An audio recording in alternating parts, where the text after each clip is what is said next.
I didn't plan to confess. Confessions imply guilt. What I had was a ledger, clean, balanced, paid in full. The dining room smelled like pine and reheated nostalgia. The lights blinked too fast, like a lie trying to pass as joy. My brother leaned back in his chair, crown tilted, laughing too loud at nothing. My mother arranged napkins into obedience. I watched their hands. Hands tell the truth. "Pass the salt," my mother said, to him, not to me.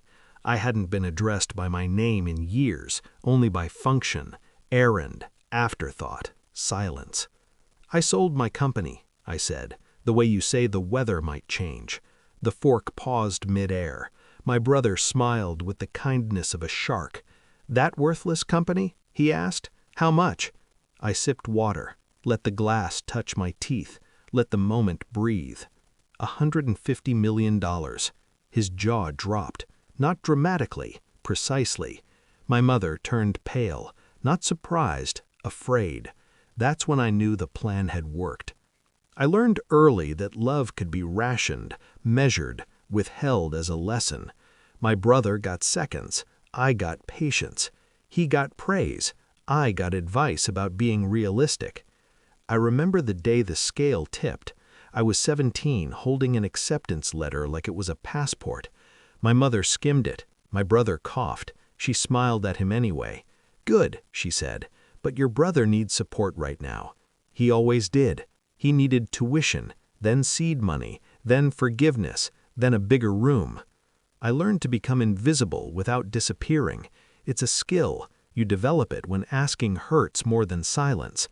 I built things in my room, code, systems, small businesses that paid for my books. I learned to fail quietly, to succeed without witnesses. When I incorporated, my mother said, "Don't embarrass yourself." When my brother heard, he laughed. "Let me know when you get a real job." I kept the receipts. Betrayal rarely arrives wearing a villain's face. It looks like paperwork. It sounds like advice. It smells like coffee in a conference room you weren't invited to. The first sign was an email sent to the wrong address, or maybe the right one by accident. My brother forwarding a deck, my company's deck, rebranded, his name on the footer. I didn't confront him. Confrontation is for people who still want approval. I watched, I listened, I collected. I learned my mother had been telling relatives I played around with computers, that my brother was the real entrepreneur, that my little company was a hobby she indulged, like a stray cat. I learned he'd pitched my product as his proof of concept. I learned he'd been introduced to investors using my metrics. I learned the bank meetings happened without me. The moment it became undeniable was quiet. A call from an investor I'd never met, congratulating my brother on our progress. The way he said "our" like it was obvious. I thanked him, hung up, sat in my car until the engine ticked itself cool. I didn't cry. Crying wastes salt. I opened a new document and titled it Remediation. Planning doesn't feel like revenge at first. It feels like hygiene. You clean what's contaminated. Step 1 was distance. I stopped correcting lies. Let them grow heavy. Lies collapse under their own weight if you give them time. Step 2 was structure. I separated the company into pieces. IP here, operations there. Licenses nested like locks. Everything legal. Everything boring. Boredom is camouflage. Step 3 was silence. I didn't announce wins. I didn't ask for applause. I let my brother take credit for milestones he couldn't explain. I watched him stumble through meetings I recorded. I noted the gaps, the phrases he repeated without understanding. He'd memorized the song, not the instrument. My mother called once. "Your brother says you're being difficult." I said, "I'm busy." She said, "With what?" I said, "Building something." She sighed. "Don't be selfish." I smiled at the phone. She taught me that word. The acquisition interest came in waves, strategic buyers, private equity, a sovereign fund that spoke softly and read everything.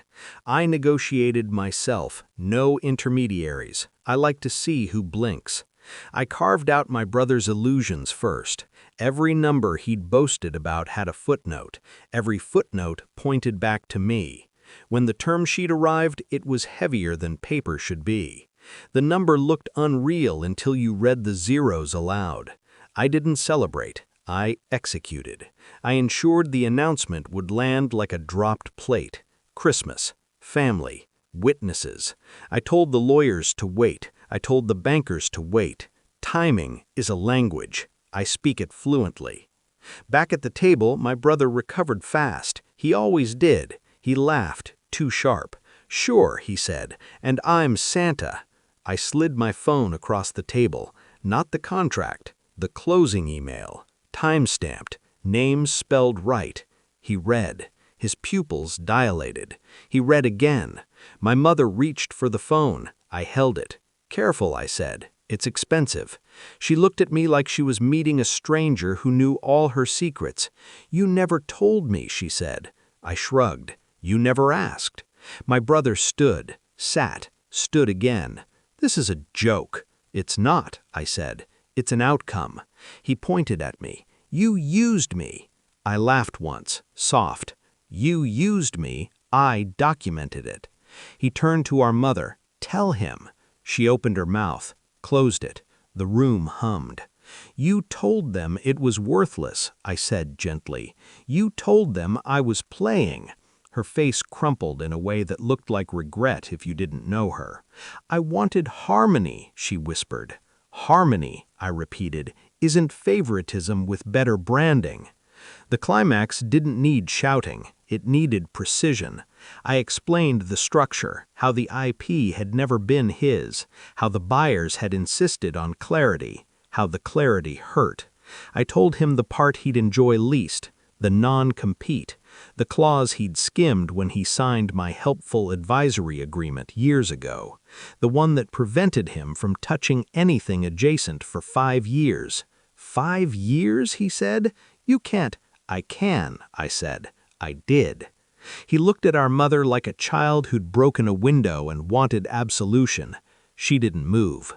"What do you want?" she asked me finally. I thought about it. Real answers take time. "I want you to remember this," I said. "Every holiday, every time you say his name first, I want you to remember you chose wrong, repeatedly." She flinched. Good. My brother sat down hard. His kingdom had been built on my basement. He'd just learned what rent costs. After dinner, I stood to leave. I hadn't touched dessert. Sugar dulls the edge. My mother followed me to the door. Her voice was small. "I didn't know you were capable of this." I put on my coat. "You never tried." Outside, the air was clean, cold, honest. I didn't feel triumph. I felt alignment, the kind that settles your bones. Revenge is a word people use when they don't understand balance. I restored it, quietly, legally, completely. I drove away without looking back. The lights blinked behind me, still pretending, and for the first time, the silence felt earned.